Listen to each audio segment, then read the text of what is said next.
வணக்கம் and welcome to our channel. நம்ம சேனலை இது வரைக்கும் சப்ஸ்கிரைப் பண்ணாதவங்க ப்ளீஸ் இப்போ சப்ஸ்கிரைப் பண்ணிவிடுங்க. இப்போ ஏர் ஃப்ரையரில் தந்தூரி சிக்கன் எப்படி செய்யறதுன்னு செஞ்சு காட்ட போகிறேன்.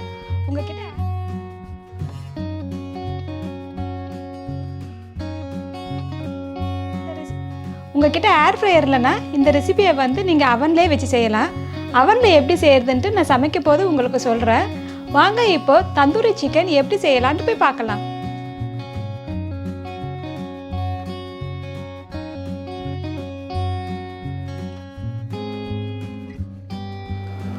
ஒரு பாத்திரத்தை சூடு பண்ணிக்கோங்க. அதில் 2 ஸ்பூன் எண்ணெய் ஊற்றிக்கோங்க. எண்ணெய் சூடானதும் வெட்டிய வெங்காயம் 1/4 கப்பு எடுத்துக்கோங்க. அதை இப்போ அதில் போட்டுக்கலாம். வெங்காயம் நல்லா லைட்டாக ப்ரௌன் ஆகிட்டோன்னே அது கூட 1/4 கப்பு வெட்டிய தக்காளி நம்ம இதில் போட்டுடலாம். இதை ஒரு அரை நிமிஷம் வதக்கிக்கோங்க. இது கூட ஒரு டேபிள் ஸ்பூன் இஞ்சி பூண்டு விழுது போட்டுக்கோங்க. இதை ஒரு அரை நிமிஷம் நல்லா வதக்கிக்கோங்க. இது நல்லா வதங்கிடுச்சு. இப்போது இதை ஆறின உடனே நம்ம மிக்சியில் தண்ணி ஊற்றாமல் அரைச்சி எடுத்துக்கணும். 4 துண்டு கோழி தொடக்கறி எடுத்துக்கோங்க. அதை நல்லா க்ளீன் பண்ணிவிட்டு நல்லா கழுவி எடுத்து வச்சுக்கோங்க. நானும் இதை கழுவி எடுத்துருக்கேன். இதை லைட்டாக நம்ம இப்போ வெட்டிக்கலாம். இந்த மாதிரி நல்லா வெட்டி விடுங்க. அப்போ தான் மசாலாலாம் நல்லா உள்ளே போகும். நல்லா 2 பக்கமும் வெட்டி விட்டுடுங்க.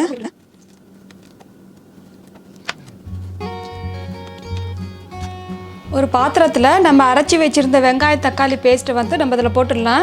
நல்லா நைஸாக அரைக்க வேண்டாம், கொஞ்சம் 1-2 இருக்கிற மாதிரி அரைச்சி எடுத்துக்கோங்க.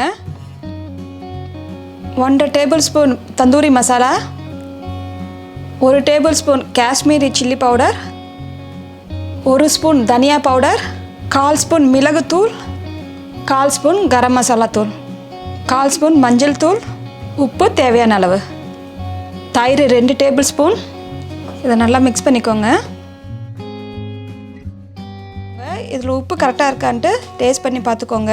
நீங்கள் உப்பு போடும்போது பார்த்து போடணும்.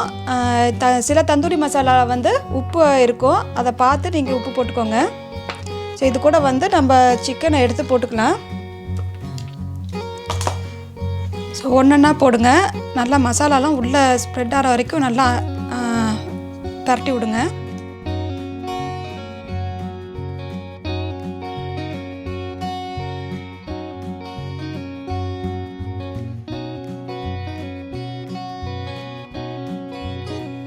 மசாலா சிக்கன் எல்லா இடத்துலையும் படுற மாதிரி நல்லா புரட்டி வச்சுக்கோங்க. இதை ஒரு 4 மணி நேரமாவது நம்ம ஊற வைக்கணும். நம்ம எவ்வளோக்கு ஊற வைக்கிறோமோ அந்த அளவுக்கு நல்லா டேஸ்ட்டாக இருக்கும் தந்தூரி சிக்கன். இதை ஃப்ரிட்ஜில் எடுத்து வச்சிடலாம். ஏன்னா ரொம்ப நேரம் ஊற வைக்கிறதுனால ஃப்ரிட்ஜில் எடுத்து வச்சுடுங்க. ஸோ நான் இப்போ ஒரு ஃப்ரிட்ஜில் எடுத்து வச்சுட்டு ஒரு 4 ஹவர்ஸ் கழிச்சு உங்களுக்கு காட்டுறேன். இப்போ ஒரு 4-5 மணி நேரம் ஆயிடுச்சு. நல்லா ஊறிடுச்சு சிக்கன். ஸோ இதை நம்ம இப்போ இது ட்ரேயில் வச்சுக்கலாம். ஸோ இந்த ஏர் ஃப்ரை ட்ரேயில் கொஞ்சம் எண்ணெய் தடவிக்கலாம், இல்லைனா கொஞ்சம் ஒட்டிக்கும் இந்த கம்பியில். ஸோ லைட்டாக எண்ணெயை தடவிக்கோங்க. இப்போ இந்த ட்ரேயில் நம்ம ஊற வச்சிருந்த சிக்கனை எடுத்து இதில் வச்சிடலாம்.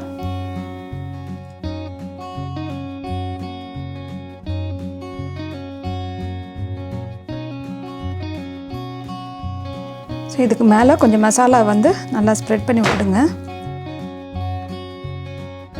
ஸோ இதை ஏர் ஃப்ரையரில் எடுத்து வச்சுக்கலாம். அவனை ஒரு 400 டிகிரியில் செட் பண்ணிவிட்டு ஏர் ஃப்ரையர் மோடில் போட்டுடுங்க. இதை உள்ளே எடுத்து வச்சிடலாம்.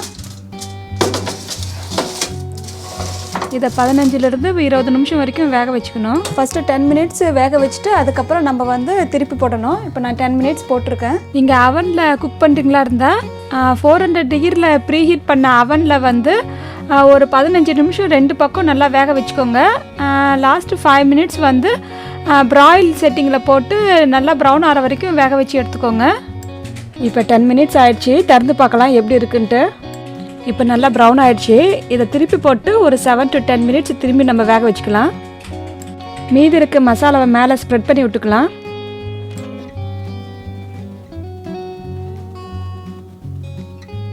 இப்போ இதை 7லேருந்து 10 நிமிஷம் வரைக்கும் திரும்பி நம்ம வேக வச்சுக்கலாம்.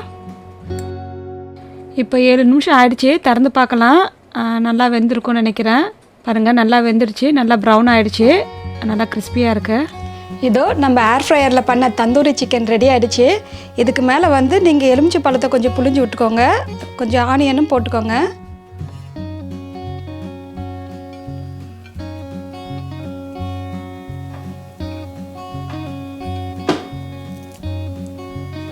இதே மாதிரி நீங்கள் வந்து தவாலையும் செய்யலாம். நான் தவாலை எப்படி தந்தூரி சிக்கன் செய்கிறதுன்ட்டு இன்னொரு வீடியோவில் உங்களுக்கு செஞ்சு காட்டுறேன். இதே மாதிரி நீங்கள் செஞ்சு சாப்பிட்டுட்டு எப்படி இருந்துச்சு கமெண்ட்ஸ் பண்ணுங்கள். உங்களுக்கு ஏதாவது டவுட் இருந்தாலும் கமெண்ட்ஸ் பண்ணுங்கள், நான் ரிப்ளை பண்ணுறேன். லைக் பண்ணுங்கள், ஷேர் பண்ணுங்கள், சப்ஸ்கிரைப் பண்ணுங்கள், பக்கத்தில் இருக்க பெல் பட்டனையும் ப்ரெஸ் பண்ணுங்கள். அப்போ தான் நான் போடுற வீடியோலாம் உங்களுக்கு நோட்டிஃபிகேஷனாக வரும். தேங்க்யூ.